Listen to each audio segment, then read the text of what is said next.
This conference will now be recorded. Good afternoon, everybody. You're listening to Money Matters. I'm Chris Hensley. We have a fantastic show lined up for you today. We have with us Elona Lopari. And Alana, first of all, thank you for being on the show. Thank you for having me. It's such a pleasure. Absolutely. And what I'm going to do, I'm going to share a little bit about you with listeners to get to know you a little bit better there. You are an executive leadership and career coach. You've deeply committed to empowering women to become leaders in their own lives and challenge cultural norms. She is celebrated as a best-selling author, hosting the Life School Masterclass podcast and serving as the CEO of Elona Lopari Coaching Life School. And we're going to make sure to put that in the podcast notes as far as the website and everything as well, so listeners can find you there. Your career has spanned over 2 decades as a Fortune 500 corporate executive, where you gained extensive experience in both business to business sales. Your literary contributions include books like Connecting the Dot Backwards, Purpose Driven Entrepreneurship. Alana, welcome so much to the show. Well, thank you so much for having me and for sharing that beautiful journey there. Absolutely. So let's dive right into it, because I like the background that you have with working with all of these companies before kind of taking the brave step of launching off into your own venture, right? Tell me a little bit about your career evolution. Could you share that story of your transition from those Fortune 500 corporate executive role to becoming an influential career coach? Yeah, absolutely. It's all in the journey, right? And I never would have thought I would be here, but I think we would stay open to the evolution, as you perfectly stated it. It kind of leads us to our vocation, to the thing that we want to do in the world, and to the way that we want to create impact. So that was my story. I'm natively Albanian, moved to the U.S. when I was 15. Seen a lot of struggles from my parents. The oldest child started working at 15, so very early on I was injected with the American dream, with you get a college degree, be successful in your career. So I did all of that. And there came a time, 15 years, I climbed the corporate ladder in the retail environment. It happens to be that the company I was working for was in growth mode. So that helped really help me also to learn and grow within that environment. So I did various roles for them, from HR to marketing to sales. My latest one was a regional director. But however, every journey does come to an end. The company was bought by another company, and the culture turned very profit driven, meaning I no longer saw a future. There was no more growth opportunities that I was used to. And also I could see how very fast a culture that was pretty healthy for many years could turn into a toxic environment. And that's where I started looking around and looking at other opportunities. I did consider, maybe moving to another company, but then it felt like been there, done that. So this journey of entrepreneurship was something that my husband was an entrepreneur for many years in the construction contracting industry. So he was actually the first one to give me that nudge and say, well, listen, you have a lot of experience. Why don't you just like go off on your own and just help people based on sort of what you learned so far in all the 15 years. So that's what I did. I started executive coaching with women leaders, and then I moved on to career coaching. But I think you don't have the rest of the pieces of the evolution. Now I work with purpose-driven entrepreneurs and corporations, which I've gone back on my own terms, that are really using the channel of entrepreneurship to pretty much do what I did in my journey, build a purpose-driven company, something that, first of all, gives you a lot of meaning, is creating impact out there in the world, and is helping you align your purpose with your profits. So that is my day-to-day work that I do today, through the continuation and the process of now being an entrepreneur for 5 years. I love it. I love it. Purpose-driven companies, that's a huge thing. We've talked many over the past 10 years that the podcast has been on the air. We've done a lot of shows about values-driven companies, corporate responsibility, and that sort of thing. You shared with us, the struggle as an immigrant. I'm here in Houston. We have many immigrants here in Houston, and so a lot of people can relate to the struggle of getting into the U.S. And you talked about the American dream, and then kind of seeing things working, kind of unfolding. You were working since you were 15. And then the company, fast forward until you're working for this corporation, and then they were bought out by a bigger company that, where you could see the culture climate change, where it could possibly be profit driven, that wouldn't necessarily be in a positive way, right? A lot of times people, that's one of the things we don't have control over, is if a company comes in and gets bought out through mergers and acquisition and does layoffs and that sort of thing. That might be when somebody raises their hand and said, okay, I need a career coach to retool and start looking, right? Let's shift just a little bit, because one of the areas that you focused on is women's empowerment. In your coaching, you emphasize empowering women. What challenges do you think are unique to women in leadership, and how do you address these in your coaching? Yeah. Yeah, I mean, I've definitely have ventured out to also my male counterparts, as I like to say. The society is made up of both, and I think we complement each other very, very well. And but it's specifically women leaders is, the self-belief, right? The juggling of too many things and too many responsibilities in life, defining ourselves from our roles rather than what we're actually capable of doing, not even having a lot of opportunities to even kind of test ourselves and challenge ourselves with various roles, so that we could see our potential, so we can understand how to learn and grow and develop our skills and all of that. I think definitely this has changed in today's world, so that's the good news. I think a lot more women are choosing entrepreneurship actually as that vocation to create a life on their own terms, be there for their most important relationships, but also be able to learn and grow all in a virtual environment. So I think we definitely have changed, our circumstances and the way that we're actually doing our work out there. But I would say some of those mindset, imposter syndrome, a lot of self-belief, things that hold us back, or just, overall, kind of understanding that we have a lot of value. And I've noticed one common thread with a lot of women that I worked over the years, including myself. It's been a journey, kind of valuing our time, valuing our services, valuing what we bring to the table, rather than devaluing it or thinking that a gift or something that we do naturally, can be something that we can charge for, and someone else can actually get an amazing transformation from. Because a lot of the times, if we do something naturally because we're nurturers, we just take it for granted and like, well, and now everybody must do this, right? So I would say some of those things is what I've seen in my journey. I love it. I love it. So those are very powerful things that you spoke about, for people who are any of these things: the self-belief, juggling, time commitments, and making sure that you're able to accomplish everything that you're trying to do. Even just for women, even just having a fair playing field, right? The opportunities that you mentioned, just having access to all the opportunities that they should have, learning and growing. You talked about the change with the virtual environment that we all live in post COVID, right? Post pandemic, we're all having to make some transitions there, and then just really valuing your time on this journey. If you are a natural nurturer, I mean, I kind of fall into this a little bit. I like to help people so much that sometimes you end up giving stuff away, right? So really, what you spoke about was finding value in the things that we do.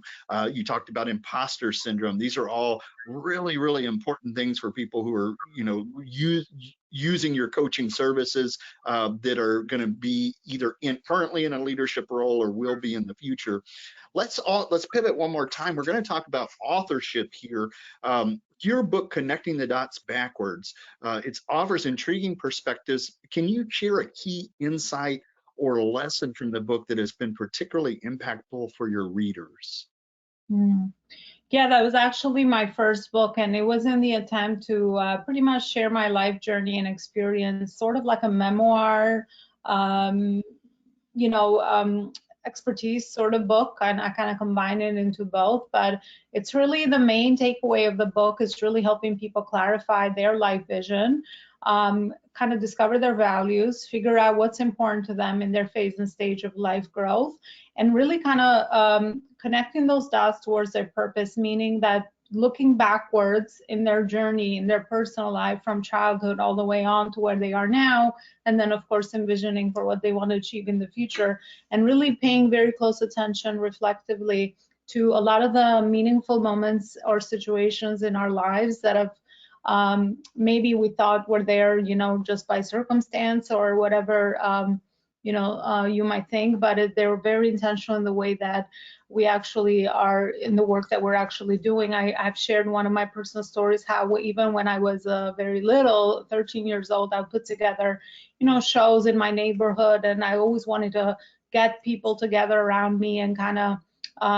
connect with each other and, entertain and educate and inspire people. And that's crazy how I pretty much am doing the same work that I did then now. So I always encourage people to kind of pay attention to those things that attract you or those things that you admire, because there's a very high likelihood that those are talents or untapped gifts that are already sitting inside of you, and in you realizing your potential. You know, those are all things that you can tap into eventually to also combine them with the way that you grow your business, or the way that where you put your time intentionally and how you align your purpose with your profit. I love it. I love it. So I'm picturing you as a teenager putting together these shows in the neighborhood.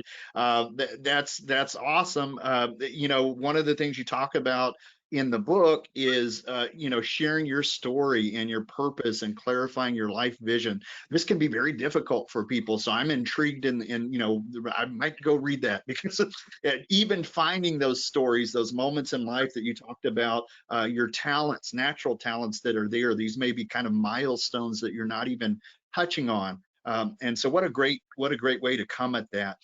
Let's talk about your podcast, because I know that you have the Life School Masterclass podcast. As the host of that, what have been some of the most rewarding aspects of this venture? Yeah, it's how I actually started in this journey, by listening to other podcasts. So it definitely, podcasting holds a near and dear, way or channel to kind of learn and have different voices, or look up at, get acquainted or connected to other people in their life journey. So I fell in love with podcasting very early on, and in my show, as the show has grown and evolved, I find that every show is its own masterclass, which is why I named it the Life School Masterclass Show, because, even when I'm doing a solo episode and sharing my knowledge and expertise or experience, or even when I bring in amazing, successful, heart-driven CEOs, purpose-driven leaders on the show, there's always something to learn. And I always find that the whole coaching industry is built on mentorship. It's built on learning from other people's experiences, and also surrounding yourself with people that are playing a bigger, game in the world, and they're creating impact. And just the fact that I get to speak to so many guests on there, and they get to share their expertise around the different topics that interest the audience.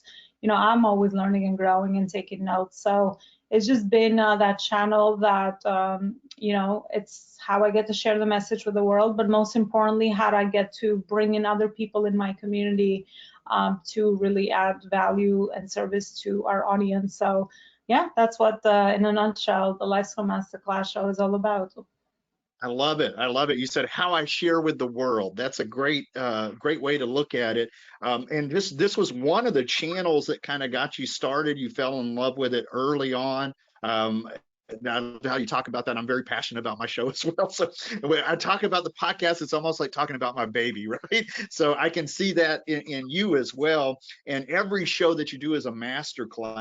And you also talked about mentorship, and we all have those people in our lives they may not have that title of mentor, but they played that role, right? We've seen them guide us through our journey, careers or personal lives, and they've been kind of blazing the path before we get there. And we're honest enough to ask for the help, and these people are mentors. And so this is a fantastic, if that's something you're interested in, check out the podcast, Life School Masterclass podcast. I wanted to get back to the coaching though. How would you describe your unique approach to coaching, and what do you believe sets your methodology apart from others in the field? Yeah, I love that question, because even just through my journey of realizing that I'm very strong in business and I have very high business acumen, not only from my inner gifts, but also from my experience, It's really bringing together a few of the most fundamental pieces or pillars in business, which is your branding, marketing, sales, systems, and teams. And all of those are pillars and they're fundamentals. And especially when you build a business from startup all the way to, you know, however big you want to grow it, there's always, you want to ensure that those fundamentals, the bricks are in the right order, so that you can build as a big company, you know, as big as you'd like it, based on your vocation, your vision, mission, and also in the impact you get to create with the world. And that's what I've done. I've always been very good at connecting the right important dots in business and life. So, you know, I've done the same with my work and now helped so many clients do the same, but really meeting them where they are, and helping them implement a lot of those different foundations in the business, and while helping them solve the two main problems that usually businesses face, which is lack of consistent cash flow and sales, and also lack of scalability, not knowing, you know, operationally, what are the right things to focus on to get to the next level. So as you get to the next level, usually you want to include more of the systems and teams. And that's what I help businesses do. So I meet them where they are, personalize a lot of these different focuses and pillars around, you know, where they are, and help them grow very healthy, sustainable legacy businesses that are going to not only become the vocation of the work they do, but also they do more good in the world, because a lot of entrepreneurs that I work with, or even myself, we have our foundations, and we like to create jobs for people, and we like to help clients get massive transformations. So we believe in the service aspect of why we do what we do. So that's why I stayed in the service industry. I love this industry because that's, you know, for me, it's like, that's how we get to create impact for others. So yeah, that is my unique methodology that I perfected over the years. I love it. I love it. So you said a whole bunch in a short amount of time. So I'm going to try to unpack that there, because this is very strong information for entrepreneurs, for really anybody, but specifically if you're a business owner. The four things that you led with, I want to make sure I got it right here: branding, marketing, sales system, and was it teams, the last one? Or technology teams? So it's marketing, so it's branding, marketing, sales, systems, and then teams. Sales, systems, and teams. So each one, you could do a whole show just on each one of those. Those are very big things that if you don't get right, it's not going to work, right? Or you're going to have a bad time. You talked about also the two big problems that entrepreneurs have, and that's cash flow and sales, right? Not having the revenue coming in, and then scaling. So let's say you have the revenue coming in, but you don't know how to make it repeatable, that you might get burnt out or have a bad system in place. So this is a lot. This is a really good skeleton for a successful entrepreneur or successful business owner. That's great. That's a really good actionable tips for listeners here. Let's talk about cultural influence on leadership. You've spoken about challenging cultural expectations. How do you think cultural norms and backgrounds influence individuals in their professional journeys, especially women?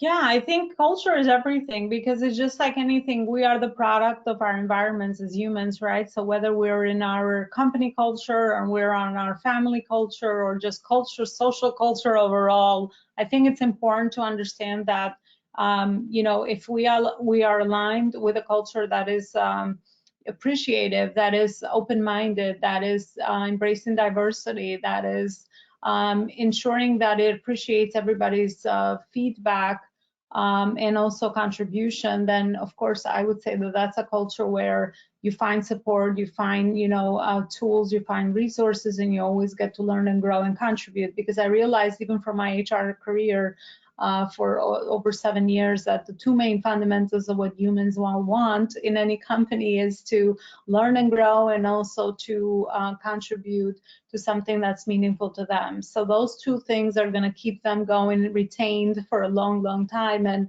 always two of the main problems with cultures and companies because I also work with corporations that are purpose driven, is those two main things, right? How do we attract the right talent and how do we retain them, so that the company can grow?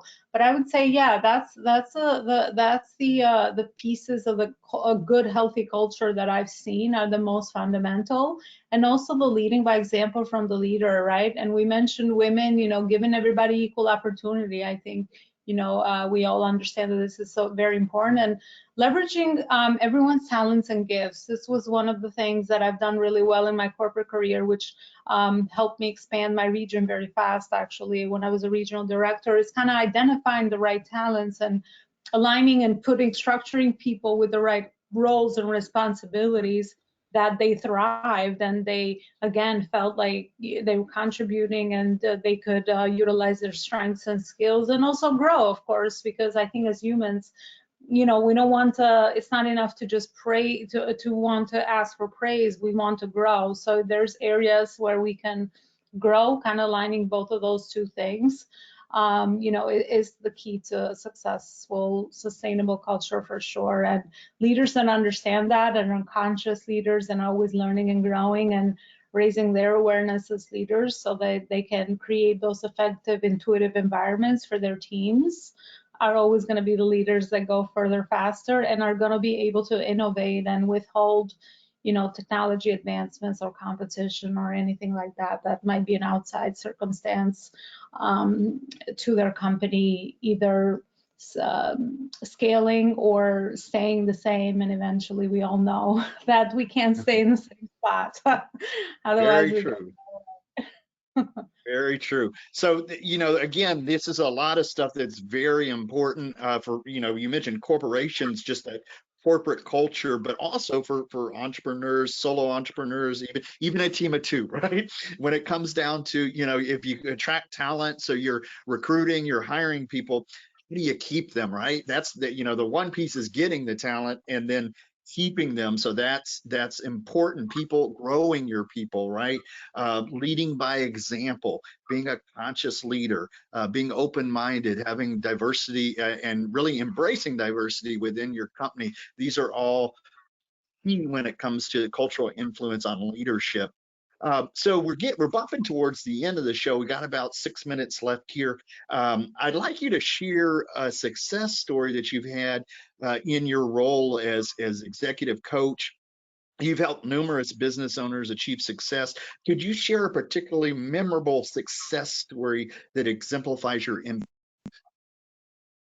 Yeah, absolutely. So I helped the CEO. One of my clients was building her career coaching business, and she wasn't necessarily sure where to start. She had some traction with some of the strategies that she was trying online. However, she was not very clear on their messaging, her target audience, and even the business model. I find that a business model that is selected based on the goals that someone has for their personal lives and their business income revenue generation aspect is very important as well. There's a big gap online because it's so easy to kind of compare business models to one another. Well, somebody is doing courses, so let's just do that, or memberships, or this or that, right? And I always say that understanding what is the right container for the viable transformation you want to give and pricing accordingly is where you want to focus. So we work together on a lot of that clarity on the messaging, and also utilizing these new channels, whether it's podcasting or book writing or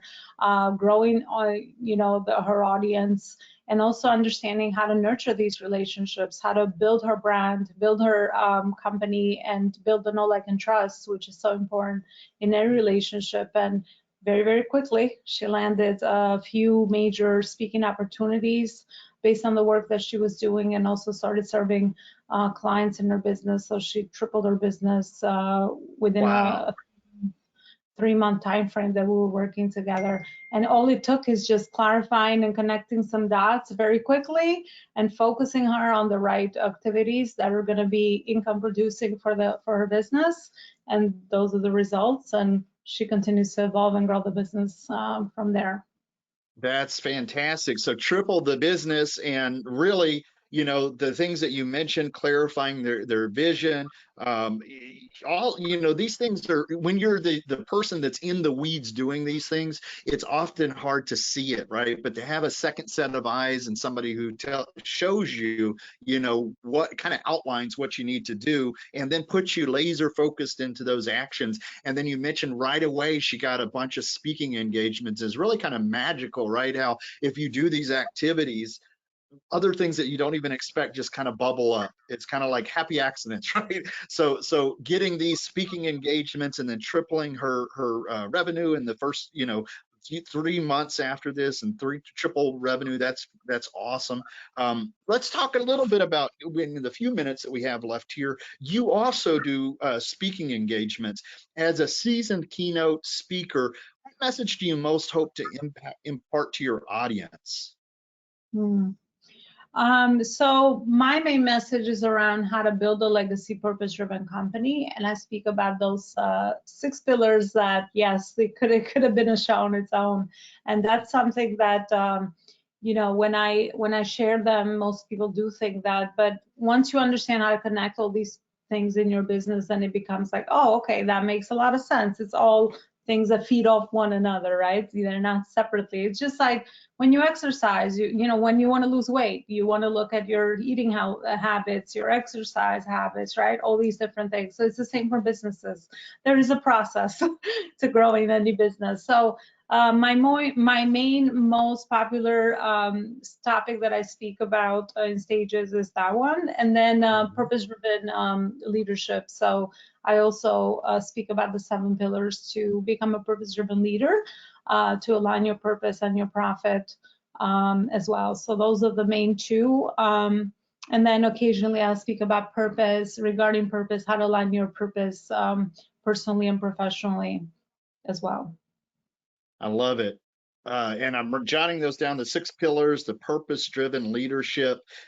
These are, so if you are an HR manager and you're trying to teach these soft skills, not just to the employees, but also up chain to the leadership, right? Because a lot of times they're analytics and they're lacking in the soft skills, right? Listen up, because this is what you need here. So if they wanted to get you for a speaking engagement, how would somebody reach out to you? Yeah, I have my speaking page on my website, elonaloparicoaching.com. And in addition to my speaking page, I also have a few other resources for people that are free. There's a free masterclass and also a free PDF of a marketing checklist that they can upload depending on where they are in their phase of stage of business. But yeah, they can check out the website, elonaloparicoaching.com. Well, fantastic. So if you're driving right now, you don't have to stop the car. We're going to have this in the podcast notes. You'll have a link to her website as well. In the that was the quickest half hour ever. So as we're right here at the end, Elona, can you? Is there anything that I forgot to ask you that you'd like to share with the listeners?